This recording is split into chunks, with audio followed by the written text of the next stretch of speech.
Que estamos aqui, né? Sou da comunidade Monte Sião, no Jaraguá, um pouco longe, né? Mas estamos longe somente em questão de geografia, né? Mas estamos próximos, nascemos da mesma cruz. Amém? Sou o pastor Souza, né? Não sou o pastor presidente daquela igreja, apenas auxiliar. Trago o abraço do meu pastor, de toda a igreja. Amém? Louvado seja o nome do Senhor.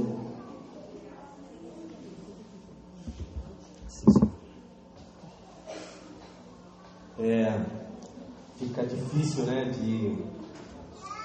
de querer realizar qualquer tipo de palavra depois de tudo isso que foi feito, né? Porque o fato fala por si só, né? O fato já nos remete a uma verdade que é incontestável, não é verdade? Então todos nós que estamos aqui entendemos o valor, o poder, a graça que vem e emana dessa cruz. Então tudo aquilo que Jesus fez por si só é tudo que nós precisamos, né? Mas pela graça do Senhor, eu convido a igreja a abrir a palavra do Senhor no livro de Mateus, capítulo 26. Mateus, capítulo 26.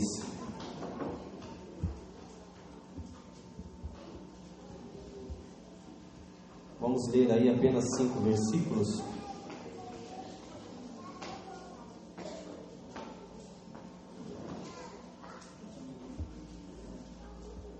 Todos acharam, irmãos? Amém. Amém? Vamos ler Mateus 26, a partir do versículo 1. Diz assim: Tendo Jesus acabado todos esses ensinamentos, disse a seus discípulos: Sabeis que daqui a 2 dias celebrar-se-á a Páscoa, e o Filho do Homem será entregue para ser crucificado.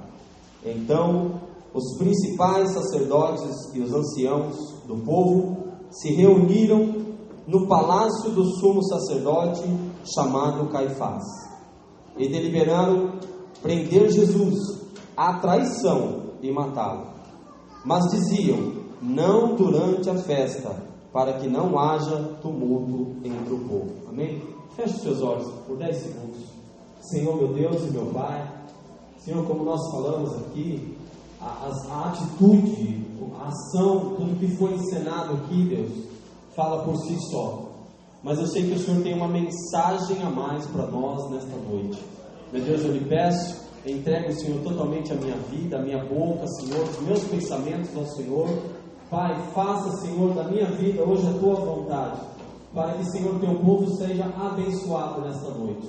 Senhor, que seja quebrado agora todo laço, ó Deus, que tenta tirar a nossa atenção, tudo aquilo, ó Pai, que quer nos tirar, ó Pai, do foco de entender o que o Senhor quer para nós nessa noite.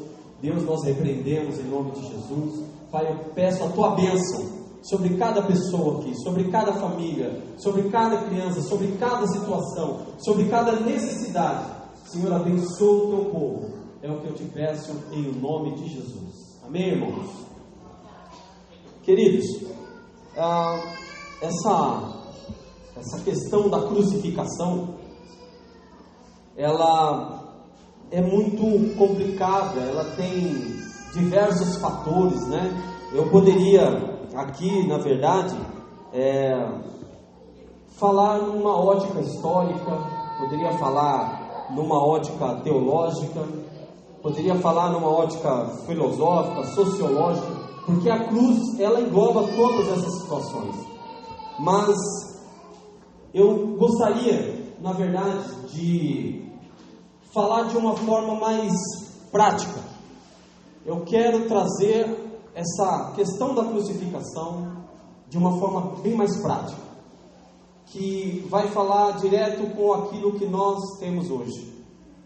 Porque aquilo que o pregador precisa fazer é entender o que a palavra na ocasião queria dizer, o que ela estava, na verdade, provocando no povo naquela época, e procurar trazer para o povo de hoje. para que eu não cometa nenhum tipo de heresia, eu preciso fazer isso. Entender o que a palavra estava dizendo naquela época, o que ela provocou naquele povo, naquele tempo.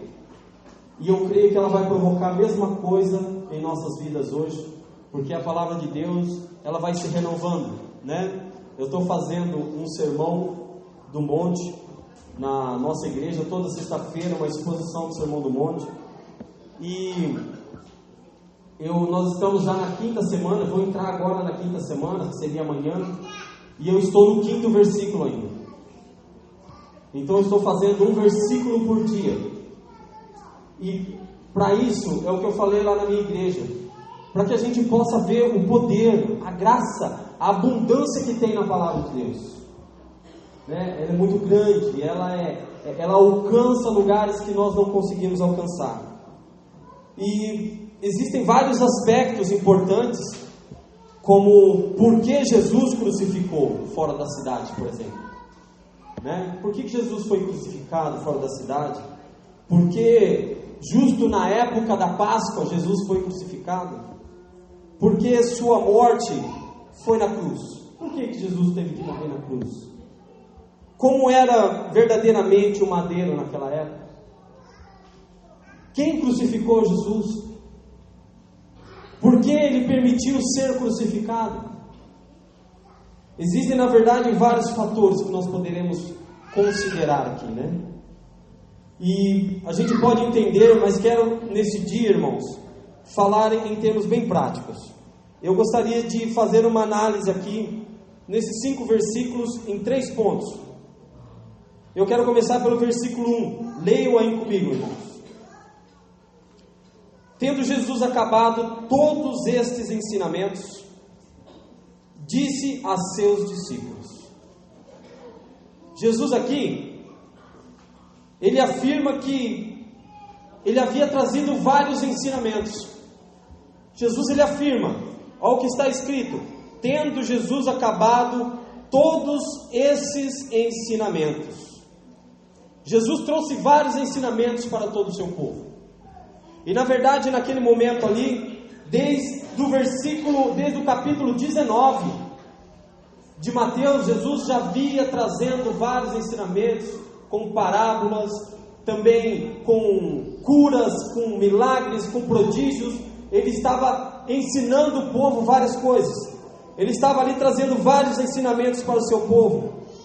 Primeiro, esses ensinamentos era para aprender uma vida prática em santidade, justiça, fraternidade, bondade, comunitária, como ter uma vida comunitária. Já a partir do capítulo 19, Jesus ele estava trazendo ensinamentos de vida em santidade e prática. Jesus ele estava mostrando para o povo como se vivia em santidade. Ele estava ali desde o capítulo 19 desferindo vários ensinamentos. Como devemos agir, como devemos nos portar. Ele estava ali realizando os seus milagres, admoestações e tudo mais. Na verdade, Jesus Cristo, ele está aqui aproveitando os seus últimos momentos. Jesus ele está aproveitando os seus últimos momentos para ensinar os seus discípulos, para ensinar os seus seguidores como eles deveriam dar continuidade depois que ele fosse crucificado. Então Jesus ele estava ali ensinando os seus discípulos, os seus seguidores, como eles deveriam agir após a morte de Jesus. E isso, na verdade, nós podemos ver em Mateus 11, 25, a partir do versículo 25, que ele diz assim: naquela ocasião, em resposta, Jesus proclamou: graças te dou, ó Pai, Senhor dos céus e da terra, pois escondestes estas coisas dos sábios e cultos, e as revelastes aos pequeninos. Amém, ó Pai, pois assim foi do teu agrado. Todas as coisas me foram entregues por meu Pai. Ninguém conhece o Filho senão o Pai, e ninguém conhece o Pai senão o Filho, aquele a quem o Filho deseja revelar. O que Jesus Cristo estava falando com o seu povo com todos esses ensinamentos? Jesus Cristo, ele estava revelando o reino dos céus e ele estava ensinando o povo como dar continuidade em revelar o reino dos céus. E é isso que nós temos que fazer: revelar o reino dos céus. Muitas vezes nós pensamos que a revelação do reino dos céus são somente com palavras. Mas a palavra do Senhor, em duas ocasiões diferentes, ele diz o seguinte: que nós somos carta de Jesus. Alguém aqui já viu carta falando? A carta, ela deve ser lida. E um grande problema que existe muitas vezes conosco é porque aquilo que nós falamos é diferente daquilo que as pessoas leem na nossa vida. Jesus Cristo, ele nos ensinou a ser uma carta que, quando visualizada, quando lida, as pessoas entendam e vejam Jesus Cristo nas primeiras linhas. Mas nós estamos, infelizmente, vivendo tempos difíceis, até mesmo dentro da igreja. E esses dias eu estava conversando com algumas pessoas, e tem algumas coisas na Bíblia que a gente não pode deixar passar batido. Por exemplo, às vezes que Jesus fez, que ele abordou pessoas, e ele fez uma alusão quantitativa. Por exemplo, nós olhamos lá na parábola das 10 virgens. Quantas foram salvas e quantas foram perdidas? 50%. Ele diz assim: olha, quando estiver 2 trabalhando, um vai, o outro fica. Quando estiver 2 numa cama, um vai e o outro fica. Irmãos, a quantidade de pessoas desapercebidas da realidade de tudo que nós vemos aqui é muito grande. E isso não foi pregado simplesmente para pessoas que não seguiam, eram pessoas que estavam vindo após ele, e pessoas que continuariam, e pessoas que estavam sendo ali calibradas para continuar aquilo que Jesus queria. E ele já estava dizendo: olha, se vocês não se aperceberem, pode ser que dentro desses 50% vocês serão um deles. E Jesus estava ensinando como dar prosseguimento, como continuar revelando o reino dos céus. E aí, em Mateus 10 também, versículo 7, ele diz que nós devemos continuar. E a sua ordem era para que aqueles que o seguissem fizessem o mesmo. E ele diz assim, a partir do versículo 7 de Mateus 10: E indo, pregai dizendo: é chegado o reino dos céus. Curai os enfermos, limpai os leprosos, ressuscitai os mortos, expulsai os demônios. De graça recebestes, de graça dai. Então o Senhor, na verdade, ele diz para nós o seguinte: Atos não parou em 28, ele continua. E muitas vezes nós achamos que a história acabou lá quando os apóstolos morreram. Eu dou aula de história da igreja num seminário. Irmãos, se vocês pararem para prestar atenção nas coisas que aconteceram após morte de todos os discípulos, vocês verão que a história, irmãos, continua a mesma coisa. Homens morrendo pela palavra, homens doando toda a sua vida pela revelação da palavra, mulheres sendo jogadas nas fornalhas porque eram profetas do Senhor. Continua a mesma coisa. Continua, a história continua sendo escrita. Uma profecia que foi lançada há mais de 2.000 anos e meio atrás, que era a restauração de Israel, aconteceu agora em 1948 e 49. A história continua. Nós temos a obrigação de continuar revelando o reino dos céus. Nós temos obrigação de continuar sendo como no começo, onde as pessoas olham, em Atos 11, 26, a primeira vez que os apóstolos foram chamados de cristãos. E o engraçado é que diz o seguinte: eles não foram chamados de uma forma legal, não, foi uma forma pejorativa.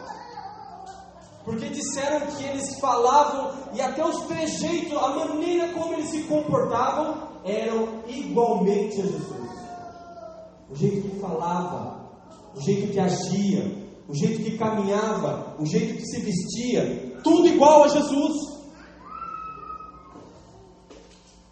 E nós hoje, irmãos, eu falo isso olhando para mim.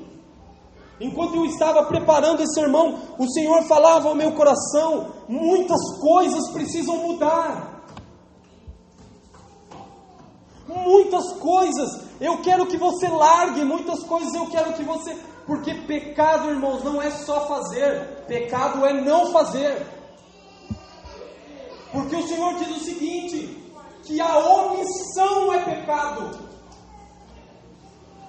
Um dia numa pregação eu estava conversando com as pessoas, e eu disse o seguinte: quantas vezes você passou na Praça da Sé, viu mais de 200 mendigos, e nós passamos direto, não olhamos nem para a cara deles,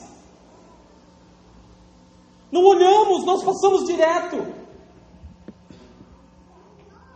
E a revelação veio por onde? E naquele dia, irmão, eu tomei o maior tapa na cara. Eu estava com meu filho, estava na Conde de Sarzeda, passei, e aí a hora que eu estou passando pela Praça da Sé, meu filho saiu correndo e entrou no meio dos mendigos. Aí eu fui correndo atrás dele e falei: filho, vamos embora. E aí ele ficou ali conversando com os mendigos, e aí eles falaram assim para o meu filho, a hora que ele estava saindo: cara, você é legal, volta sempre.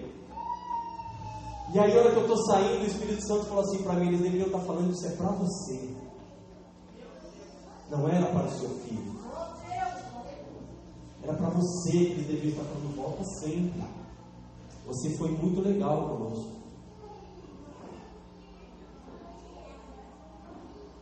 Jesus Cristo nos traz a revelação de como é o reino dos céus, as suas leis e comportamento daqueles que lá habitam, e deseja que isso seja proclamado por toda a face da terra, para toda a humanidade. Vejamos só em Mateus 6, olha o que o Senhor diz a partir do versículo 9: portanto vós orareis assim: Pai nosso que estais no céu, santificado seja o teu nome, venha o teu reino e seja feita a tua vontade, assim na terra como é nos... Se nós oramos assim é porque não está sendo feito. Se nós temos que clamar para que o reino dos céus seja feito aqui na terra, primeiro, não está sendo feito. Segundo, para começar a ser feito, é a partir de quem? É a partir de quem, irmãos? A partir de nós. Somos nós que temos a obrigação hoje de revelar o reino dos céus a esse mundo. A única instituição no mundo capaz ainda de mostrar o que é mansidão, de mostrar o que é paz, de mostrar o que é a verdadeira alegria, de mostrar o que é ter paciência com os mais desvalidos, com aqueles que ajudam sem querer nada em troca, somente a igreja. Ninguém mais. Um dia eu vi na televisão lá uma reportagem que estava escrito assim, eles fazendo uma reportagem sobre a associação da Xuxa Meneghel. E aí estava lá, Associação Benfeitora Xuxa Meneghel. O nome dela estava maior do que qualquer outra palavra. Mas o Senhor não quer que nós sejamos assim. O que uma mão direita fizer, a outra não fique nem sabendo. Existem alguns jargões que a gente conhece, são bonitinhos de falar, mas expressam uma realidade tremenda. Placa não vai entrar nos céus. Eu estou cansado de andar pela cidade e ver fotos enormes dos pregadores na frente das igrejas. E aí aquela frase enorme: venham porque este homem de Deus é que vai acertar a sua vida. Será que é ele mesmo? As pessoas estão indo atrás de quem? Sabe quem nós estamos indo atrás, irmãos? Dos ternos rebuscados. Sabe por quê? Porque a ideia que nós temos de pastor vencedor é o mesmo do Roberto Justus, do Silvio Santos. Pessoas que se colocam daquela forma que são vencedores. Uma vez fui pregar numa igreja em Mauá. Não me deixaram subir no púlpito porque eu estava de trança. Eu tive que ministrar aqui de baixo. Não era a imagem daquilo que eles acham que é vencedor. Vocês estão entendendo? E como que nós revelamos Jesus Cristo dessa forma? Porque o mundo está esperando algo de nós. A palavra diz que a criação, ela tem grande expectativa pela revelação do grande reino do poderoso Deus. E olha para o seu lado aí, é quem está do seu lado que tem a obrigação de revelar o reino de Deus. O Senhor deseja que na terra haja os mesmos procedimentos que há nos céus. Sua vontade, seu ideal, Ele cria que esses ensinamentos são tão reais e verdadeiramente melhor que Ele até se entregou na cruz por tudo isso. Jesus cria que se você desse, se você carregasse a sua cruz, se você se negasse, isso seria o suficiente para revelar o reino. Ele até morreu por isso. Segundo, agora quero fazer um paralelo, uma análise do versículo 3 ao 5. Leiam comigo, versículo 3 ao 5, que diz assim: Então os principais sacerdotes e os anciões do povo se reuniram no palácio do sumo sacerdote chamado Caifás, e deliberaram prender Jesus à traição e matá-lo, mas diziam: não durante a festa, para que não haja tumulto entre o povo. Irmãos, isso aqui retrata a condição neste mundo. Retrata a condição deste mundo desassociada de Cristo. É assim que o mundo age desassociado de Cristo. Vejam, o retrato do mundo sem os ensinamentos de Jesus Cristo, o mundo desassociado da vontade que há nos céus. Há pouco, irmãos, eu ouvi numa reportagem na CBN falando sobre uma peça teatral. E essa peça teatral, o nome dela é mais ou menos assim, eu não me lembro muito bem, mas é mais ou menos assim: e se não houvesse pecado? Qual que é o teor dessa peça? É se nada fosse pecado. Olha o pensamento. Não é que se o pecado não tivesse entrado no mundo, é que se tudo o que você faz não fosse pecado. A peça quer dizer isso. É isso que eles falam na peça. Comer demais não fosse pecado, sexo ilícito não fosse pecado, roubar não fosse pecado. E se não houvesse o salário do pecado, que é a morte? Se eu pudesse fazer tudo. Mas só que nós sabemos que na verdade já está assim. O povo está desapercebido que existe um salário para o pecado. E qual que é? A morte. O povo está desapercebido. Foi isso que nós vemos aqui. Por que Jesus morreu? Pelo meu e pelo seu pecado. E o mundo está até representando isso em peças teatrais, crendo que não existe esse salário mais, que nada vai acontecer. Há uma passagem bíblica que expressa um termo que só é empregado onde há morte, que está em João 5,19, que diz assim: estamos cientes de que somos de Deus e que o mundo inteiro jaz no maligno. Sabe onde você encontra essa palavra jaz? Somente nas lápides dos túmulos. E o Senhor disse que nesse mundo já eras. Esse mundo é falido. E nós, muitas vezes, estamos lutando ainda por esse mundo. O que nós temos que fazer é revelar o reino dos céus nesse mundo.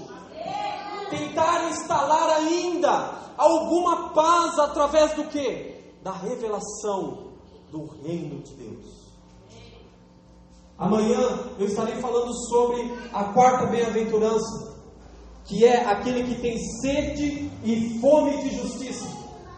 Sabe o que é ter sede e fome de justiça? Sabe qual é a justiça que essa palavra fala? Da justiça que Jesus fez na cruz por mim e pela sua vida.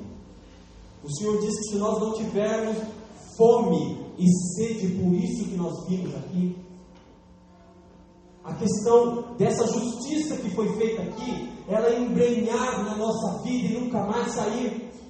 De quando você for cometer um pecado, ela ser o suficiente para te parar. E que se nós cometermos, ela ser suficiente para nos jogar aos chãos, para que sejamos novamente redimidos pelo Senhor. Esses dias eu estava escrevendo um texto para pôr na minha página, e o Senhor me deu uma frase. A frase que o Senhor me deu é o seguinte: é impossível levantar mãos santas sem antes levar ao chão joelhos arrependidos. É impossível. E quantas vezes nós pecamos, sabendo que nós estamos pecando? Porque, irmãos, o pecado, ele é destruidor. O pecado, ele acaba, ele está extirpando com o resto da moral que ainda existe nesse mundo. E o Senhor diz que quando nós falamos mal, quando nós temos a ânsia de destruir alguém com uma palavra, nós produzimos o suicídio, o homicídio. Quando eu falo, irmão, de você algo que vai te matar por dentro, eu estou promovendo um homicídio. Irmãos, e a nossa boca faz tanto isso. Nós entramos na igreja, nós levantamos mãos santas, achando que as nossas mãos estão santas. Queridos, olha o que a palavra de Deus diz.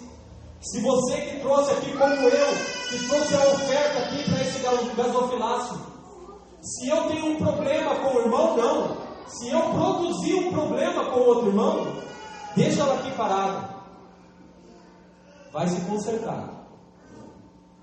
Depois você volta. Nós estamos ofertando com um monte de problema com outras pessoas.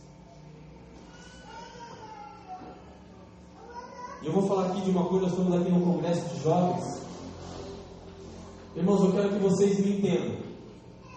Foi certo aquilo que fizeram com a moça lá? Os 30 homens? Não precisa nem dizer, né? Não foi certo. Mas eu vi a mãe dela falando assim. Eu falei tanto para minha filha não ir. Jovens, eu não sei o que tem com as mães e Deus, eu não sei te dizer. Mas mãe não é. Eu não sei o que tem entre Deus e as mães, não sei. Mas um belo dia, antes de me converter, comprei um carrão zerado. Fui para a balada, minha mãe falou: não vai, filho. Quando eu estou saindo, eu escuto um zumbido passando no meu ouvido. Um rapaz deu um tiro e pegou no rapaz da minha frente. Não sei como. Parece que a bala passou por mim e atravessou. Chegou até ele. Eu não sei, não tinha como aquela munição chegar nele sem pegar em mim. Mas a minha mãe falou tanto comigo aquela noite: não vai. Não vai. Simples coisas nos fazem perder até a vida. Esta é a condição do mundo, mas foi implantado por Jesus Cristo um corpo aqui neste mundo que é a porta de entrada da vontade de Deus aqui na terra. E qual que é essa porta? Qual que é a agência de Deus nessa terra por onde pode entrar o reino dos céus? A igreja. Não tem por outro lugar, irmãos. através da cruz de Cristo, é que o reino pode ser instalado nessa terra. Através da minha vida na cruz, da sua vida na cruz. É daquilo que nós somos em Cristo. É isso que revela o reino dos céus. Irmãos, eu disse nessa última aula de segunda-feira, que me perguntaram o seguinte: o que está acontecendo? Qual está sendo o problema da igreja hoje em revelar o reino dos céus? Eu tenho um pensamento: a facilidade. A facilidade está sendo todo o nosso problema. Quem aqui tem mais de uma Bíblia em casa? Quem aqui chega a ter 10 Bíblias em casa? Tem alguém? Tem, né? Tem. Eu tenho mais ou menos umas 12, 13 Bíblias em casa. Existem lugares no mundo que as pessoas carregam apenas um versículo e elas passam o dia inteiro lendo aquele versículo. Nós temos 10 e passamos uma semana sem ler. Meu Deus! Facilidade, irmãos. Hoje você pode vir para o culto todos os dias, de carro, o ônibus se deixa na porta. Eu conheci um pastor da África, chamava Pastor Zé, e ele me contou uma história de como aconteciam os cultos na igreja dele. Pessoas vinham 8 quilômetros andando a pé, descalço. Outras vinham andando 8 dias. 8 dias, irmãos, para chegar na congregação. E ele falou que o que era mais gostoso não eram os cultos, era a caminhada das pessoas até chegar na igreja. Irmãos, ele disse que era mover, era cura, era pessoas pulando, era Espírito, parece que o Espírito Santo conduzia aquelas pessoas. E hoje nós temos toda a facilidade. Nós temos tudo nas nossas mãos. E às vezes vir na igreja 3 cultos, nós achamos que é muito. Irmãos, não perca a oportunidade. É Deus que está nesse lugar. Você está exaltando, você está glorificando aquele que nós vimos aqui, tudo que Ele fez, para que hoje você tivesse a possibilidade de estar aqui nesse lugar 1, 2, 3, 4, quantas vezes você quiser. Não perca a oportunidade. Existem pessoas que querem, mas não podem. Não podem, irmãos.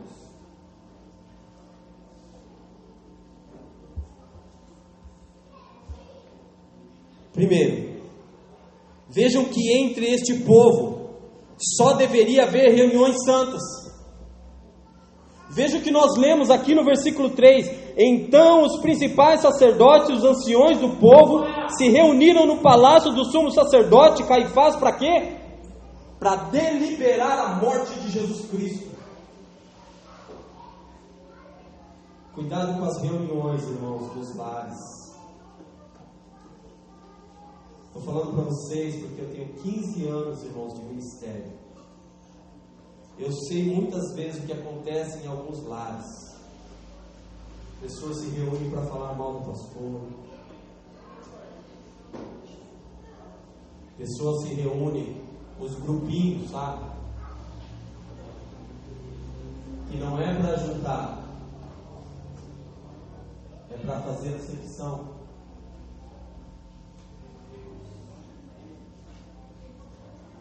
Vocês estão vendo que é a mesma coisa que existia naquela época?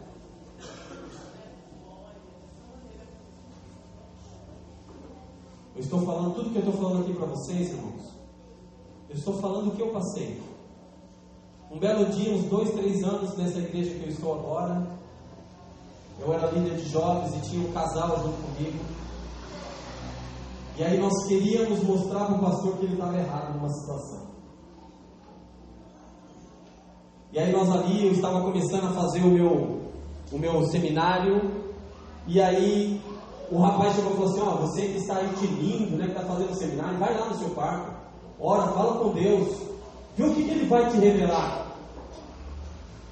Abro a palavra de Deus. Qual foi a primeira palavra que eu li? Hipócrita. Foi essa pedrada que Deus me deu. Quem você pensa que é?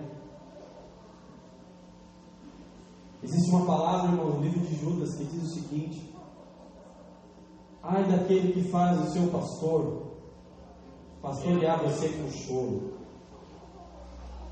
Ai daquele que faz o seu pastor pastorear você com choro.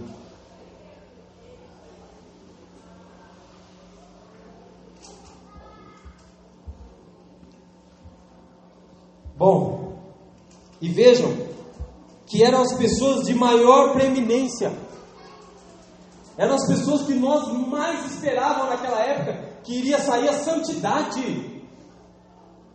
Foi as que se reuniram para matar Jesus.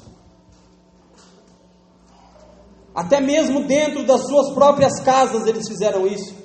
E no versículo 4, eles mostraram uma total repulsa às revelações celestiais, ou seja, repugnaram que na terra fosse feita a vontade de Deus, assim como é nos céus. Olha o que diz no versículo 4: e deliberaram prender Jesus à traição e matá-lo. Queridos, olha o que esses homens fizeram. Eles impediram que o reino de Deus, era a vontade deles, que o reino de Deus fosse revelado. Aqueles que deveriam entender e dar prosseguimento, foi os que se reuniram para matar Jesus. E no versículo 5, mostra o caráter das pessoas que deveriam ser a expressão exata ou imagem das coisas celestiais. Eles eram perversos, dissimulados, traiçoeiros e meticulosos, e faziam isso sorrindo. Eles estavam indo para festas. Esses homens aqui na festa, eram eles que ditavam as regras, mas já estavam tudo mancomunado, tudo esperando passar a festa para matar Jesus. Estavam nas festinhas. E na verdade, dentro daquelas festas, eles estavam esperando só o momento certo para fazer o que não devia. Isso mostra o caráter da igreja naquela época. E eu quero mostrar para vocês que não está diferente nos dias de hoje. Olha isso aqui. No ano de 2014, foi registrado 341 mil divórcios. Em 2004, apenas 130 mil. Houve um aumento exponencial de 161% de 2004 a 2014. E existe um pastor que ele faz muito um trabalho em cima disso, que é o pastor Josué Gonçalves. E ele disse que dentro da igreja a mesma proporção aconteceu. Uma vez eu vi uma reportagem, um pastor ele estava entrevistando um sociólogo. E aí o sociólogo falou assim para o pastor: vocês vão ter que aceitar o homossexualismo. E aí o pastor falou: não tem como, a Bíblia é contra. E aí ele falou assim: vocês vão ter que aceitar sim, ou vocês aceitam, ou vocês querem a Bíblia só para aquilo que vocês querem, porque na palavra também diz que vocês não devem se separar, e vocês se separam, então vocês vão ter que aceitar o homossexualismo também. Acabou, pastor. Irmãos, a palavra de Deus disse que a carta só foi dada por um motivo. Qual é? A dureza do nosso coração. Minha esposa está dando aula na escola dominical, e ela falou que em 120 anos, né? Em 120 anos existe um estudo que vai acabar a família nuclear. Pai, mãe e filho. 20 anos? 20 anos, né? Em 20 anos não haverá mais essa família nuclear. Pai, mãe e filho. Mas deixa eu fazer uma pergunta para vocês. Qual é o povo que ainda pode mostrar que isso pode acontecer? Quem é o povo que pode mostrar que a família nuclear, ela pode sim continuar? Quem é, irmão? Quem é que pode revelar esse reino a esse mundo? Somos nós. Mas nós não estamos cumprindo isso. Começa nos namoros. Sabe onde começa? Vestibular do namoro. Fica aqui, não deu certo, vou para outro, fico, não deu certo, vou para outra, não deu certo, saio, vou para outra, não dá certo. Quando casa não dá certo, fez vestibular. Vai embora, também não vai dar certo.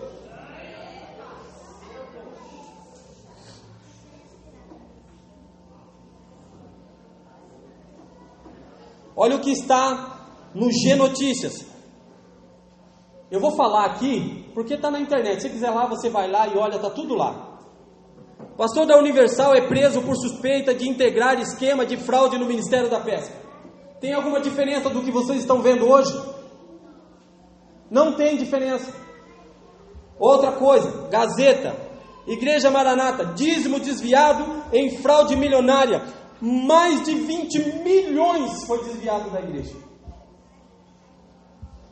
UOL Notícias, com fortuna de 2 bilhões, pasmem-se, 2 bilhões, Edir Macedo é presidente da Igreja Universal. 2 bilhões, ele está na revista da Forbes. Ele tem uma quantia de fortuna de 2 bilhões. E o Senhor falou o seguinte: você quer me seguir? Eu não tenho aonde encostar a minha. Se Jesus hoje pregasse, será que ele seria crucificado hoje também? A mesma coisa? Seria, irmão. Seria crucificado a mesma coisa. Revista Forbes, ela indica quais são os 5 maiores, os 5 mais preeminentes, mais poderosos. Irmão, só de unir pastor com poderoso já me arrepia. São palavras que não podem andar junto. Olha o que está. A Igreja Forbes, ela mostra quais são os 5 pastores mais poderosos do Brasil. Mas sabe qual é o poder? Dinheiro. Agora eu lhes pergunto, irmãos, há diferença do que está acontecendo no mundo, do que está acontecendo dentro da igreja? Nós temos que pensar, nós temos que analisar, nós precisamos revelar o reino dos céus, nós precisamos revelar o reino dos céus. E por último, Marcelinha, você pode vir aqui? E agora vamos à última parte que devemos analisar, que é o versículo 2. Leiam comigo, Mateus 26, 2. Diz o seguinte: sabeis que daqui a 2 dias celebrar-se-á a Páscoa, e o Filho do Homem será entregue para ser crucificado. Eu creio que Deus não dá ponto sem nó. No primeiro versículo, nós vemos como deveria ser a vida dentro da igreja. Versículo 3, 4 e 5, nós vimos como que o mundo e como parte da igreja está se comportando. Bem no meio, Jesus coloca o quê? A crucificação. Porque no versículo 1 mostra como deveria ser. Do versículo 3 em diante mostra o que deveria ser, na verdade, revelado para que não fosse daquela forma. E qual que é a porta de entrada para o versículo 3, 4 e 5? Versículo 2: a crucificação de Cristo. A crucificação de Cristo. Irmãos, o que é a Páscoa? A Páscoa, na verdade, ela representa, ela é um símbolo da nossa libertação do salário do pecado. Por causa da cruz, você que está em Cristo, hoje, mesmo que a morte chegue até você, você terá vida em Cristo Jesus. Mas o que Deus quer? Sabe por que você não morreu ainda? É porque Deus quer que você revele o reino dos céus. Não é para que você tenha um carrão, não é para que você tenha uma casona, é para que você revele que mesmo não tendo isso, existe uma felicidade que está lá em Mateus, a partir do versículo 3. Bem-aventurados os mansos, os pobres de espírito. Quem é bem-aventurado? Os que choram pela desgraça desse mundo. Quem é feliz? Os mansos, aqueles que dão a outra face. Quem é feliz? Aquele que luta por essa justiça que foi empregada na cruz por nossas vidas. Aquele que tem fome e sede. E essa referência ela é ligada com aquela referência da Bíblia que diz que a corça anseia pelas águas. Sabe por que a corça anseia pelas águas? Porque ela exala um cheiro tão forte que aqueles que querem matá-la, os seus algozes vão atrás pelo cheiro. Mas quando ela entra na água, ela é limpa. E os seus algozes não conseguem mais encontrá-la. E aquele que tem sede e fome da justiça, quando você passa pela cruz, o maligno não te encontra mais. Mas precisa ter a mesma sede que a corça anseia pelas águas. A crucificação de Cristo é tudo que nós temos. Paulo diz o seguinte: não tendo nada, mas possuindo tudo, posso todas as coisas naquele que me fortalece. Posso passar fome, posso passar dor, posso passar pelo desemprego, posso perder minha mãe, meu pai, mas nada vai me afastar do amor de Cristo. É isso que a crucificação tem que promover em nós. E isso tem que ser passado, porque nós somos sal, nós somos luz. E para que serve o sal? O sal serve para dar sabor, o sal serve para manter. O sal serve para manter. E a igreja tem que ter esse poder de manter. Ainda um pouco de moralidade que existe nesse mundo, é a igreja que pode manter. É a minha vida, é a sua para o seu vizinho, é a sua para o seu marido, é a sua para o seu pai, para a sua mãe. Jovem, você pode ganhar os seus pais e trazê-los para a igreja.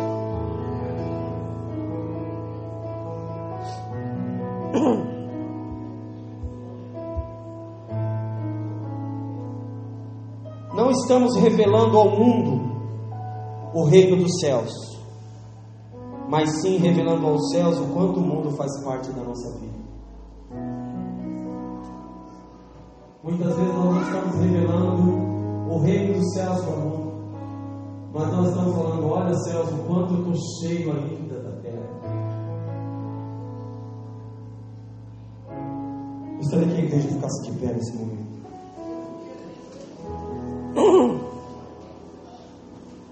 Eu quero terminar fazendo duas referências.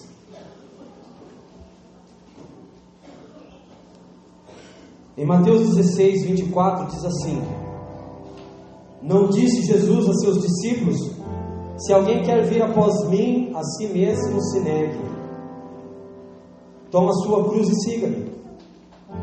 Porquanto quem quiser salvar a sua vida e perdê-la, e quem perder a sua vida por amor de mim, achará. E eu quero ligar essa passagem a Mateus 4, 8, 9, que diz o seguinte: mas Novamente o transportou o diabo a um monte muito alto e mostrou-lhe todos os reinos do mundo e a glória deles, e disse-lhe: tudo isto te darei, se prostrado me adorares. Jesus, por um lado, diz: se você quiser vir após mim, negue-se a si mesmo. Vejam que tem uma sequência, irmãos. Existe uma sequência, e essa sequência tem que ser considerada. Ela diz o seguinte: aquele que quer vir após mim, a si mesmo se negue. Depois que você se negar, você está apto a carregar a cruz.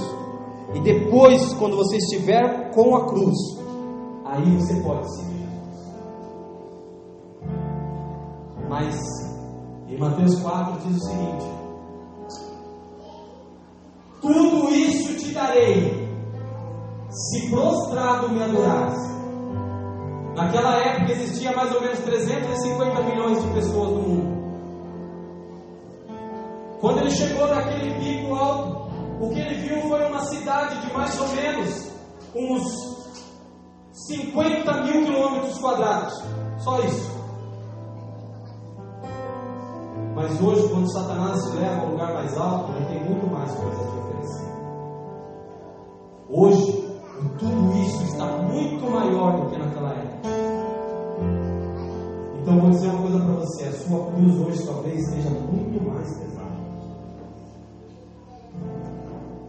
Por isso que muitos não estão conseguindo permanecer, porque tudo isso está sendo muito grande, a oferta muito grande. Aqueles Dom Juans com a rosinha na boca, sendo minha querida, eu te amo, vou estar com você por toda a vida. Só que ele não é da igreja, querido. Ele não é da igreja. Ele não segue a Jesus. E Satanás não manda ninguém bobinho. Se você gosta de um moreno alto, ele vai mandar um saradão. Se você gosta de um olho, ele vai mandar de olhos azuis. Se você gosta de uma mulata, se você gosta de uma mulher, ele vai mandar uma esculpida. Porque para ele tanto faz, ele quer que você se perca, é só isso que ele quer. Aquele dinheiro fácil não vai ser bom. Tudo isso, irmãos, é muito grande. Por isso que está difícil negar-se a si mesmo e carregar a cruz. Eu quero aqui, não sei se essa igreja faz isso, mas eu senti no meu coração de fazer. Eu quero cantar aqui um louvor, só um pedaço.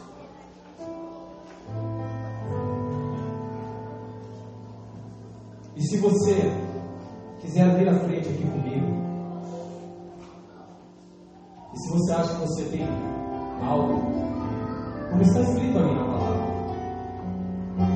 que você precisa deixar, que você precisa negar, e quer clamar aqui comigo, que Jesus te mude. Sabe por quê? Uma igreja que era a melhor, a igreja de Éfeso. Olha lá no livro de Apocalipse o que o Senhor disse: abandonasse o primeiro amor. Fazia tudo, irmãos. Eles faziam tudo, era uma igreja rica, fazia. O Senhor falou: vocês fazem tudo do bom, tudo que vocês estão fazendo é maravilhoso, é espetacular. Mas eu só tenho uma coisa: vocês abandonaram o primeiro amor. E se você acha que hoje você precisa falar: Senhor, me pega nos braços, me leva para o primeiro amor de novo. Se lembre que Moisés não entrou na terra prometida porque ele olhou para os outros. Deus falou assim: vai lá e fala com a rocha. Ele feriu a rocha. Por quê? Porque ele olhou para o povo rebelde, e por causa disso ele não entrou na terra prometida. Não olha para ninguém. Se vocês puderem aqui, é só apagar essas luzes aqui, ó, para mim. Queridos, o que eu quero aqui nessa noite é simplesmente que você, que talvez por muito tempo não tenha falado isso para o Senhor: Senhor, eu quero sim voltar. Eu estou até fazendo, mas muitas vezes eu me pergunto por que eu estou fazendo. O Senhor hoje Ele quer tirar isso do meio de você. Ele quer limpar. E o Senhor está dizendo para você nessa noite: olha, eu continuo o mesmo. O meu amor por você continua o mesmo. Eu quero te amar. Oh Senhor, tenha misericórdia do teu povo. Olhe para mim, Deus, o meu coração, Senhor. E se há algo em mim que não pertence ao Senhor, arranque de mim, Senhor. Aleluia, Senhor.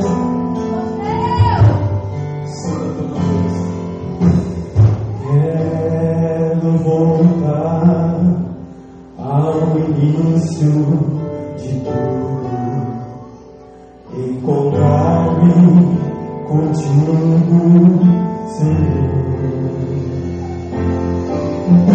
Quero rever meus conselhos, dores. Quero reconstruir. Quero voltar ao caminho, às primeiras obras, Senhor. Eu me arrependo, Senhor, me arrependo, me arrependo.